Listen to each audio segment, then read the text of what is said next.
case briefs, and so much more. LSData's got what you're looking for.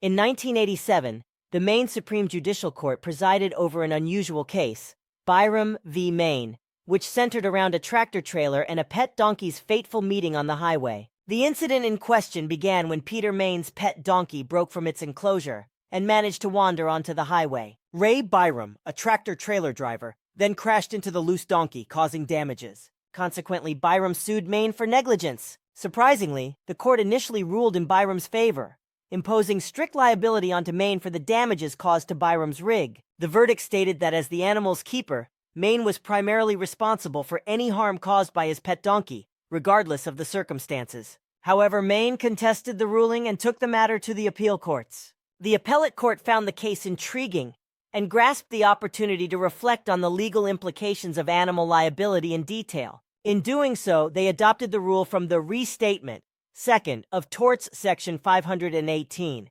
a section of the law focusing on domestic and wild animals and their keepers' inherent responsibilities. In a turn of events, the court overruled the initial judgment. The justices clarified that the incidents involving domestic animals that lead to strict liability are limited to cases where the animal is trespassing. Another ruling highlighted that when an owner keeps a wild animal, they are only liable for the harm that might stem from the animal's known and abnormal tendencies. These new interpretations led the court to vacate the judgment against Maine. The court concluded by encouraging policymakers to consider imposing stricter responsibilities on owners of large domestic pets, setting an essential precedent for future cases concerning domestic animal liability.